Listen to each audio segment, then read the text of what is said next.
Ok, je voudrais également ajouter que c'est important de demander le feedback après un entretien parce que tu l'as dit dans ta presse hein, et je voudrais juste insister là-dessus parce que à travers le feedback, on a la possibilité de voir ce qui n'a pas marché pendant l'entretien. On peut avoir une idée des éléments, mais tant qu'on n'a pas tant qu'on n'a pas un retour formel du recruteur, on ne peut pas savoir clairement qu'est-ce qui a manqué et quels sont les secteurs sur lesquels on devrait s'appesantir ou on devrait travailler davantage pour réussir le futur entretien. Donc, c'est ce que je voudrais également ajouter. Donc, ne pas toujours se mettre dans la posture de déni, de refus, mais aller provoquer le feedback pour aller provoquer le retour pour l'obtenir et ensuite travailler sur les éléments qu'on a renseignés dans le feedback si jamais on l'a reçu. Oui, oui, oui. Et pour moi, déjà, je pense que c'est vraiment capital d'avoir le feedback parce que l'entretien se passe bien, c'est facile. On a le sentiment tout de suite qu'on l'a réussi. Quand l'entretien se passe de façon neutre, on ne sait pas si on l'a réussi ou pas. Quand il se passe mal, euh, on ne sait pas toujours, en fait, à quel moment ça a dérapé. Et même en cas où ça se passe bien, mais qu'on n'est pas retenu, avoir ce feedback-là, ça peut permettre de réajuster le tir déjà ou de savoir si on peut persister. Pour la petite expérience, j'ai postulé à un moment donné 3 fois dans la même entreprise, bon, à des époques différentes. Et la première fois, il ne m'avait pas retenu, il ne m'avait pas donné de feedback. La deuxième fois, je savais que j'avais échoué au niveau des tests parce que c'était dans le domaine de la finance et qu'il y avait énormément de choses à maîtriser et que je ne connaissais pas. Et la troisième fois, là, j'ai osé demander le feedback et en même temps, la recruteuse aussi, elle était interpellée. Elle me dit, mais vous avez postulé déjà 3 fois chez nous? Et j'ai dit, oui, parce que j'ai jamais eu vraiment votre feedback et j'aimerais bien savoir qu'est-ce qui n'a pas marché les autres fois et savoir si finalement c'est un poste pour moi ou pas. Et ce qu'elle m'a dit m'a permis justement après de faire aussi le deuil de cette potentielle carrière-là en me disant, voilà, s'il y a telle chose qu'il faut absolument que je change de moi ou bien qu'il faut que je maîtrise pour espérer entrer dans cette entreprise, est-ce que j'ai envie de le faire ou pas? Si j'ai envie de le faire, je me relance. Si j'ai pas envie, je sais qu'au moins là, j'ai tout essayé et que je dois ouvrir ou cogner à d'autres portes. Et d'autres feedbacks m'ont permis aussi à certains moments de sentir que je n'étais pas forcément prête pour certains postes. Il y a des moments où, par exemple, on est en train de chercher à partir absolument parce qu'on n'est pas bien dans une situation. Et du coup, on va aller postuler à une entreprise parce qu'on veut partir et pas parce qu'on veut rejoindre cette entreprise-là.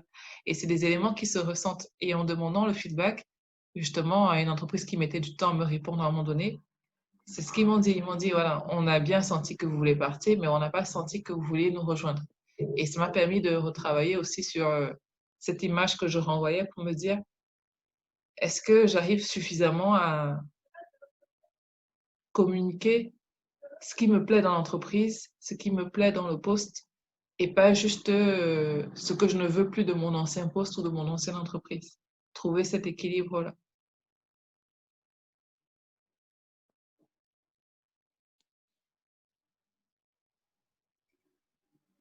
Et puis le feedback aussi, quand on n'a pas de réponse, ça peut pousser à avoir la réponse, la demande de feedback. Bonsoir. J'aimerais juste rajouter que, hormis le fait d'avoir le feedback, on pourrait aussi se focaliser sur, par exemple, il peut arriver qu'on n'ait pas de feedback, pour se focaliser sur l'interaction qu'on a eue avec nos recruteurs et les questions qu'on a pu avoir et auxquelles on n'a pas pu correctement répondre pour faire des recherches dessus. Moi, ça m'est arrivé dans certains cas, surtout, je pense, lors de ma première recherche d'embauche, il y a des questions qu'on me posait auxquelles je n'arrivais pas à trouver des réponses adéquates. Je me rappelle, une des questions, c'était quels sont vos défauts Et c'était la première fois que j'étais face à cette question. Et si je me rappelle bien, je pense que je me rappelle bien, l'une des réponses que j'avais données, c'est que j'ai les défauts de mes qualités et que je ne sais pas exactement, je laisse les autres apprécier. C'était du gros n'importe quoi, mais après, j'ai pris sur moi parce que c'est aussi souvent l'erreur qu'on fait, c'est que quand on rentre, on se dit forcément que c'est de la faute du recruteur, soit il n'a pas compris, soit il ne veut pas nous recruter et tout. Je pense qu'il faut qu'on apprenne à faire notre propre tour critique et qu'on arrive à cibler les zones sur lesquelles on pense soi-même n'avoir pas été assez bon et faire des recherches là-dessus. Comme je dis, souvent Google est notre meilleur ami pour ce genre de choses et tout. Donc, on fasse des recherches dessus et qu'on puisse soi-même déjà y apporter des questions et des réponses, quoi. Et se préparer un peu plus pour l'après. Ouais. Merci, Obama. Oui, je te rejoins totalement dessus. Je pense que de toute façon, c'est important aussi de faire l'introspection.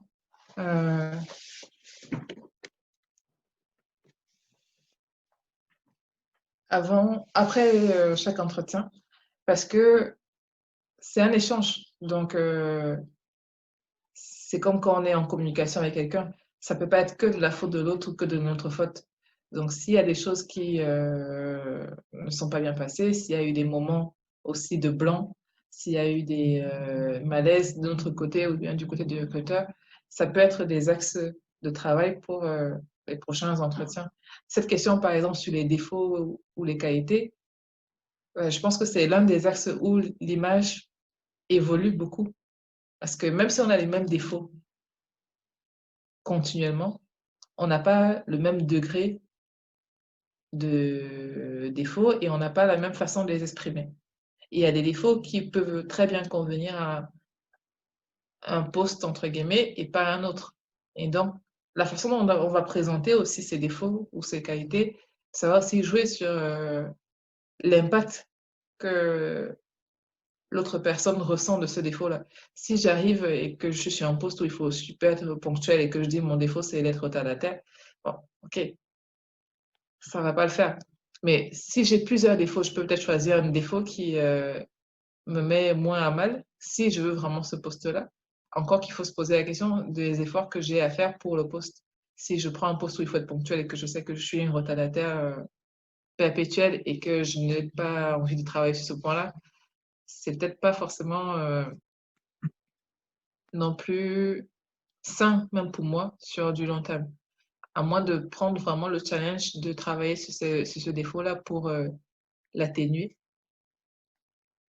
Mais en tout cas, pour le reste, je suis 100% d'accord avec toi. Il y a énormément de matière sur les différents articles qui sont disponibles sur Google, sur les blogs et tout ça, pour travailler vraiment sur les points sur lesquels on n'a pas de réponse ou sur lesquels on sèche.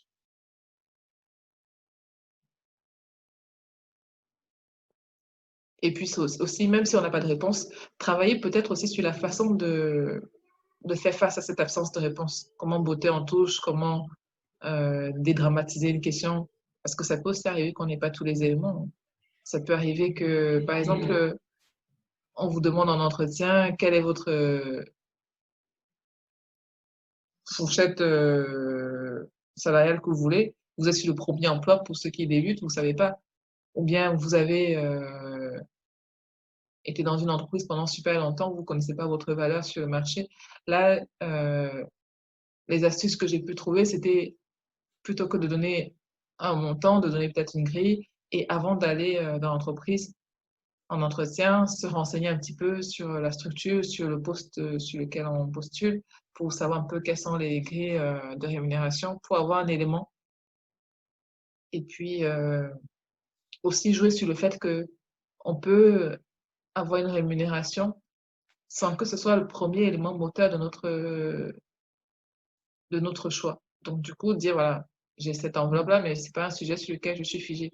D'autres questions aussi, ça peut être, par exemple, sur le rapport à l'absence. Bon, ça ne va pas concerner forcément beaucoup de gens dans ce groupe, puisque c'est un groupe avec beaucoup d'hommes, mais ça m'est arrivé qu'un recruteur me demande en entretien, est-ce que j'ai un projet d'avoir des enfants dans les prochains mois parce que lui, il a envie de quelqu'un qui va être opérationnel sur un an. Voilà. La question, elle déstabilise. Mais après, c'est comment j'y réponds aussi. D'ailleurs, et je pense que c'était la provocation parce qu'il savait que c'était une question interdite. Et moi, je lui ai simplement dit, voilà, être enceinte, c'est pas une maladie. Et le contexte est très bien prévu pour prévoir des congés maternité et autres. Et je ne vois pas pourquoi, en tant que femme, mon absence en entreprise serait plus préjudiciable qu'un mec de son équipe qui se serait cassé la jambe au ski. Bon, lui aussi, du coup, il a été déstabilisé par ma réponse. Et du coup, ça a fait que l'entretien s'est finalement déroulé un peu plus de façon détendue par la suite. Mais je pense qu'il cristallisait sur le fait que pour lui, il avait ce préjugé-là et il fallait qu'il le sorte d'une façon ou d'une autre.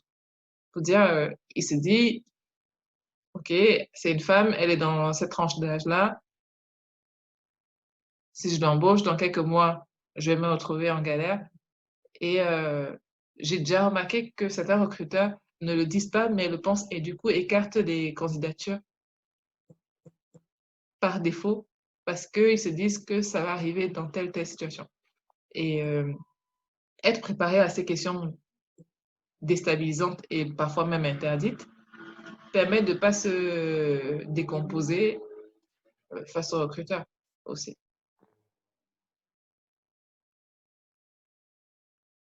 C'est pas pour autant. Pardon, excuse-moi. Ah, vas-y, je termine. Non, je dis c'est pas pour autant pour dire qu'il faut tout accepter non plus. J'aimerais également ajouter deux éléments par rapport à la présentation. Donc, plus de remarques que des questions finalement. Donc le premier, ce serait à l'adresse de tout le monde, c'est que à nos postes, régulièrement, on est confronté à plusieurs entretiens pour le même poste. Il faut bien s'y préparer à chacun d'entre eux. Donc on a souvent l'entretien RH, des ressources humaines. L'attente de cet entretien n'est pas du tout la même que l'entretien opérationnel ou l'entretien de notre futur éventuel manager. Donc, je pense qu'il faut attirer quand même une attention là-dessus pour ceux qui ne sont pas forcément familiers avec les entretiens d'embauche qui sont restés un certain nombre d'années dans un ou plusieurs postes, dans un poste, pardon, il y a souvent ça. En fait. Et parfois, là où on pêche, ce n'est pas forcément sur la partie opérationnelle où je pense on excelle tous, c'est plus finalement sur les entretiens RH où on doit dévoiler un peu plus nos personnalités et on n'a pas forcément l'habitude de ça. Et c'est là où tout ce que Axel a présenté, notamment lié à l'image, est, je pense, très important. De bien se connaître, bien savoir ce qu'on veut et aussi mettre en relation l'entreprise par rapport à ce que nous, on souhaite. L'entretien RH, en général, il est plus focalisé là-dessus, sur la personnalité et est-ce qu'on converge avec l'entreprise que l'on choisit. Alors que l'entretien opérationnel, ben, typiquement, ça va être peut-être des questionnaires très, très précis sur ce qu'on a déjà réalisé, l'étude vraiment du CV. Et donc là, je pense que là, il n'y aura pas de souci pour aucun d'entre nous là-dessus. Ça, c'était le premier point. Le deuxième point, c'est que j'aimerais revenir sur la question de quelqu'un tout à l'heure qui m'a interpellé par rapport à ce qu'il a dit, qui m'a clairement heurté. Il me dit qu'il se sentait, je ne sais pas s'il parlait de lui, mais qu'il se sentait un peu dans une prison ou quelque chose comme ça. Si c'est vraiment ce qu'il ressent dans son entreprise, il faut quand même se poser la question de la pérennité de cette entreprise. Une entreprise, c'est quelque chose quand même où on passe un certain nombre de temps, plusieurs heures par jour, beaucoup de jours dans l'année. Il faut se poser la question quand même de la relation qu'on a avec elle et par-delà avec ses collègues. Donc, si on se sent enfermé et qu'on, malgré tout ce qu'on applique comme travail sur soi, on n'arrive pas à sortir de cet enfermement, disons, il faut quand même penser à un moment donné à réfléchir à quitter toutes les... je ne suis pas forcément en alignement avec ce qu'Axel disait tout à l'heure. Il faut toujours chercher des solutions. À un moment donné, il faut aussi prendre conscience qu'il n'y a peut-être pas de solution. Le problème ne vient pas forcément de nous. C'est quelque chose qui m'est arrivé également. Et donc, bon, pas à moindre échelle, sur laquelle moi, pour le coup, je suis en train de travailler. C'est quelque chose qui m'arrive actuellement même. Je suis en train de travailler pour changer mon image, trouver des alliés. Mais si ça n'avait pas été le cas, j'aurais eu aucun scrupule à quitter l'entreprise dans laquelle je suis et à chercher une entreprise qui me sied le mieux. Donc, dans ce qu'Axel a exprimé, c'est-à-dire une volonté d'entrer ailleurs et non pas de quitter là où je suis. Il faut endurer avec un professionnalisme, donc toujours s'assurer de travailler correctement, mais en même temps, quand on a fini, quand on a quitté cette entreprise le soir, on se met dans la position d'un candidat. et donc d'un candidat motivé pour rejoindre une autre entreprise. Donc voilà les deux sujets que je voulais aborder en complément. Merci, Julien. Oui, effectivement, je n'ai peut-être pas insisté sur cette partie-là. J'ai plus présenté les aspects résilients. Mais oui, on n'est pas non plus dans une logique de glorification de la souffrance, hein. Si c'est vraiment bouché, si on n'arrive pas à travailler et à modifier son image en interne, c'est pour ça que j'ai dit qu'il y avait moyen aussi de travailler son réseau, élargir son réseau pour après envisager de faire une mobilité externe vers ailleurs. Et puis parfois, de toute façon, une porte qui se ferme, c'est l'opportunité d'avoir une autre qui s'ouvre. Parce que dans l'une des expériences que j'ai eues, il y a beaucoup de gens qui étaient dans la boîte depuis très longtemps et qui ont été remerciés quasiment du jour au lendemain. Donc, c'était pas du tout une période facile pour eux. Mais je pense que ceux qui ont plus réussi à rebondir sont ceux qui, justement, ont commencé, en sentant le vent tourner, à élargir leur réseau à l'extérieur de la boîte. Parce que, justement, à un moment donné, on n'est pas maître de tout. On n'est pas maître des réactions des autres et de leurs attitudes. Mais on est juste maître de ce sur quoi nous, on peut agir.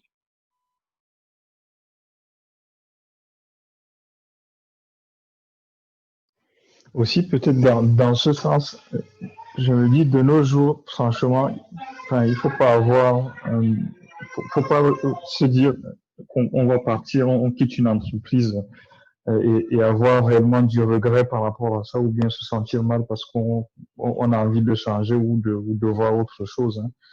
Je sais qu'il y a dans mon ancienne entreprise, il y a des personnes qui ont fait 10-15 ans et ont du mal à s'imaginer comment, à un moment donné, ils peuvent tourner la page ou bien aller vers d'autres centres d'intérêt. Ils ont beaucoup investi, ils ont tissé des liens au sein de l'entreprise, mais à un moment donné, il faudrait pas que ça nous impacte négativement aussi lorsqu'on a du mal à évoluer. C'est toujours bien de prendre du recul et se dire on vaut toujours quelque chose, hein. On peut le prouver ailleurs aussi et ne pas se sentir dans une situation où on se dit de toutes les façons même je n'ai pas cette compétence-là pour aller voir ailleurs, pour aller me découvrir ailleurs, changer complètement ce que je fais dans une autre entreprise. Ne jamais oublier la valeur qu'on peut apporter.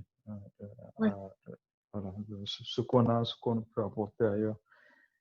Et autre chose aussi, ce que j'ai remarqué, surtout dans les entreprises anglo-saxonnes, quand on réussit à avoir des entretiens, il faut toujours bien comprendre la culture de l'entreprise. Il y a des entreprises qui sont très focalisées sur la culture, le fait que les gens arrivent dans l'entreprise, respectent une certaine culture, arrivent à grandir dans cette culture-là et apporter quelque chose à l'entreprise. Versus la compétence technique. Donc, on peut être très bon techniquement, mais si on ne fit pas à la culture de l'entreprise, ça ne passe pas. Donc, avant d'aller faire les entreprises, je sais que ça ne marche pas dans toutes les entreprises, hein, spécialement les entreprises françaises, mais prenons le temps de bien connaître la culture de l'entreprise, comment elle marche, comment les gens qui sont dedans s'en sortent le mieux, et avoir les bonnes angles pour savoir justement vis-à-vis de cette culture, est-ce qu'on peut s'épanouir. Oui. Et voilà, donc c'est ce que je voulais rajouter. C'est un très bon point d'ailleurs, je pense, parce que quelle que soit l'entreprise, il y a une culture. Sauf que la culture, elle n'est pas toujours affichée. Et effectivement, dans les entreprises anglo-saxonnes, la culture, elle est plus visible et plus souvent exposée. On insiste dessus pour dire, voilà, ceux qui progressent sont ceux qui ont vraiment compris la culture. Dans les entreprises françaises, c'est plus, entre guillemets, discret, mais elle existe parce que si on fait attention au code, on voit qu'il y en a toujours qui progressent. C'est pas les mêmes éléments, c'est pas toujours les mêmes critères. Et l'erreur qu'on fait parfois, surtout quand on est ingénieur, c'est qu'on se focalise beaucoup sur notre savoir-faire et pas toujours sur notre savoir-être. Et après, on ne va pas se transformer non plus, on ne va pas devenir ce qu'on n'est pas. Mais c'est important d'analyser, entre guillemets, ce que j'ai souvent tendance à appeler la politique de l'entreprise. Politique comme les politiciens, quoi. Il y a toujours, malheureusement, des intrigues, mais il y a aussi des choses intéressantes à observer sur comment les gens se positionnent pour avoir des projets, pour avoir des tâches intéressantes ou des missions intéressantes, comment les gens ils préparent leurs entretiens avec toute la partie extra-professionnelle, les gens qui vont aller aux after-work, ceux qui vont aller, par exemple, aux réunions de la direction, etc. Tout ça, ce sont des codes qu'il y a dans chaque entreprise et ce qui peut être bon pour une entreprise peut ne pas l'être pour la boîte suivante. Donc, il faut être vigilant sur ça aussi pour s'intégrer dans les différentes entreprises où on évolue, je pense. Et savoir aussi Tu as ce oublié qui les pauses nous... de café. Oui, les pauses café. J'allais même pas citer les pauses club pour ceux qui Les fument pauses pas. club, ouais. Ouais, mais c'est des éléments franchement importants à regarder. Moi, j'ai remarqué dans l'une de mes premières entreprises que on était un peu dans une structure un peu familiale et c'est ça qui faisait que finalement il y a du lien. Parce que quand les gens voulaient partir, ce qui les retenait, c'était ah, mais je m'entends bien, je vais aller à la pause déjeuner avec tel, je vais aller à la pause café avec tel. Et c'est ça qui donnait la motivation pour travailler tous ensemble. Dès qu'il y a eu des éléments extérieurs qui ont modifié cette ambiance-là, dès qu'il y a eu moins de pauses déjeuner sympathiques, moins d'apéros, les gens ont commencé à partir les uns après les autres. Et donc, c'est quelque chose à quoi il faut prêter attention. Parce que ça change très vite la culture de l'équipe ou de l'entreprise.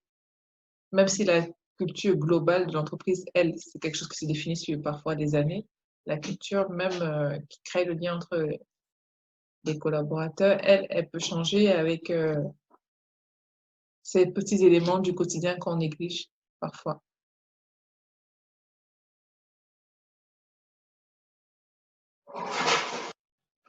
Après, je ne sais pas s'il y a d'autres éléments que je pourrais ajouter que je n'aurais pas pensé à dire.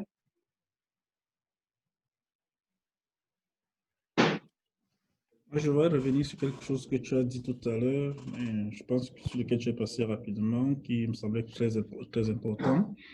C'était lors des entretiens, parfois, s'il y a la possibilité de prendre la main sur l'entretien, il ne faut pas hésiter à le faire.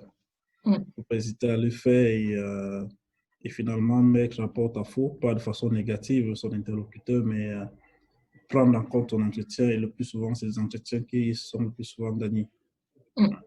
Parce que moi, par beaucoup d'expérience, je me rappelle lors d'un débat, d'une discussion avec des amis et tout, on parlait d'une techno que IBM, que IBM avait arrêté de maintenir, de gérer. Et l'entreprise pour laquelle j'allais travailler, c'est cette technologie qu'ils mettaient en place, ils voulaient mettre en place et tout, sur laquelle ils voulaient que je travaille. Et là, j'avais deux chefs de projet devant moi qui en parlaient. Je leur ai posé la question de savoir pourquoi est-ce qu'ils voulaient travailler avec. Ils m'ont expliqué que c'est une bonne techno et tout. Et je leur ai fait comprendre que, par contre, IBM est en train de lâcher la techno. Et cette info, ils n'avaient pas. Et dès que j'ai pris la main dessus, j'ai plutôt proposé pourquoi ne pas travailler sur tel autre truc et tout, sur laquelle j'avais plus de compétences, sur une autre techno sur laquelle j'avais plus de compétences et tout. Ils étaient embarrassés, ils ne savaient pas comment gérer le truc et tout. Et finalement, même comme je suis pas allé dans cette boîte après, mais ils ont tout fait pour me prendre et tout. C'est juste pour dire qu'à certains moments, si on a cette capacité, ça arrive très rarement, hein, aussi, mais il faut être aussi subtil pour pouvoir faire cela. Ça arrive très rarement, c'est de pouvoir prendre en compte, prendre en main son propre entretien et pouvoir renverser la vapeur. Au lieu d'être celui qui subit, fait subir aussi un peu son interlocuteur. Donc, voilà. C'est juste un petit peu ce que je voulais ajouter, ça pourrait être intéressant. Oui, c'est vrai. Il faut être acteur de toute façon de ces échanges avec les autres. Et je pense que plus, justement, on gagne en expérience, plus on a vraiment des atouts pour ne pas subir les entretiens, mais les vivre. Voilà, vraiment s'impliquer, participer. Comme quelqu'un disait tout à l'heure dans les remarques, montrer qu'on a une valeur, qu'on a un atout, qu'on a quelque chose à apporter, quelle que soit la situation. Et notamment, je pense que le fait de temps en temps, même si on ne va pas tous aller passer les entretiens chaque année ou tous les 2 ans, le fait de temps en temps de se poser et de mettre à jour son CV, mettre à jour son profil sur les réseaux sociaux, ça permet de faire cette pause-là pour réévaluer un peu sa valeur, ses compétences, ce qu'on aime faire, ce qu'on n'aime pas faire, ses centres d'intérêt. Ça permet de se challenger à nouveau. Et je pense que c'est bon, c'est sain. Et même pour les entretiens internes, si on reste dans sa propre boîte, que l'on souhaite demander une mutation professionnelle ou une évolution, il faut quand même se connaître. Et donc, pour se connaître, il faut à un moment donné sortir la tête du guidon. Il faut un petit peu rêver, avoir un peu d'ambition sur ce qu'on veut faire d'autre que ce qu'on fait toujours de routinier, sinon on ne progresse pas, je pense. Et contrairement aussi aux générations d'avant, je pense que ça devient plus courant, plus démocratisé de changer de boîte aujourd'hui. Donc, ça fait moins peur aussi. Donc, du coup, c'est pas la peine de s'inquiéter de ça. C'est pas pour autant qu'il faut changer chaque année, mais je pense que c'est important de rester ouvert aux opportunités, de rester aussi ouvert à ce qu'on peut faire pour toujours plus s'épanouir dans ce qu'on fait, toujours plus s'épanouir professionnellement et toujours réussir à trouver cette unité-là. Parce que pour moi, il n'y a rien de pire que d'être totalement à l'opposé de ce qu'on est quand on est au boulot. Parce que on cherche le naturel, il revient toujours au galop. Le jour où je serai fatiguée, le jour où j'aurai des problèmes personnels, le jour où je serai sous tension, mon vrai visage va apparaître. Donc, autant que ce visage-là ne soit pas diamétralement opposé avec ce que je présente tous les jours à mes collègues.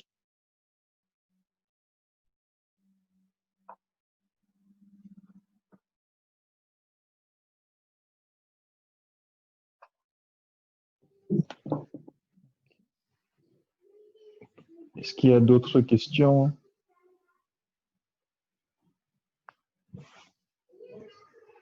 En tout cas, super. Merci beaucoup pour ces échanges et merci Axel pour ta présentation. Je voulais ajouter un truc, excuse-moi. Il n'y a pas de problème, vas-y. Et sujet par rapport au précédent intervenant, je ne sais pas comment il s'appelle. Et Obama, je crois. D'accord, Obama. Il disait qu'il fallait prendre la main sur l'entretien. Parfois, il a bien précisé que c'est rare. Par contre, ce qu'on peut faire, de mon expérience, j'ai la chance ou pas, en tout cas, je suis consultant et je passe énormément d'entretiens. Enfin, j'en réalise énormément, au moins un par an, à minima, voire même plus. Et donc, j'ai une certaine habitude à ça. Dans les entretiens techniques, où je pense que c'est ceux-là dont il parle, on peut prendre la main, ce qu'on peut faire, c'est clairement se projeter dans le poste. Au fur et à mesure que l'entretien se passe, au bout de 15-20 minutes, on a plus ou moins cerné une partie du poste. Et il faut tout de suite, comme il l'a un peu fait, se projeter dans le poste et commencer à faire des propositions, comme si on avait déjà gagné l'entretien. Il faut, surtout dans les entretiens techniques, et on est, je crois, tous des techniciens,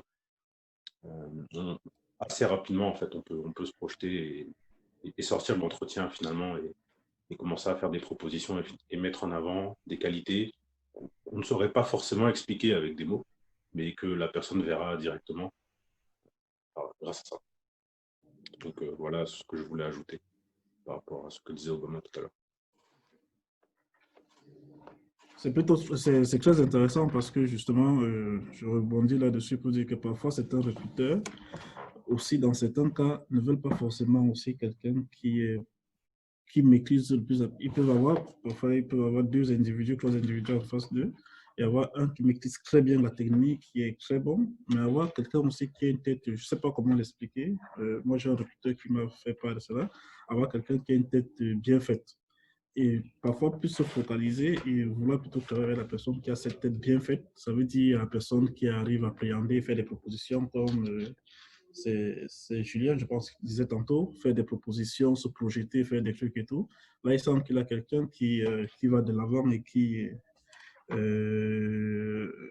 peut apporter un plus autre que juste être un exécutant, par exemple.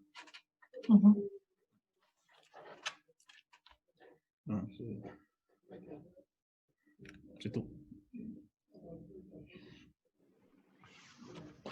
Ok, super. Donc, je voulais juste te rappeler, Axel parlait tout à l'heure justement du fait d'améliorer son image au travers des réseaux sociaux avec la notion de recommandation. Donc, Axel a pris le temps pour la présentation, pour répondre aux questions, pour justement tenir l'échange. Et en retour, n'oubliez pas justement de lui faire des recommandations sur son profil LinkedIn. Ça pourra beaucoup aider.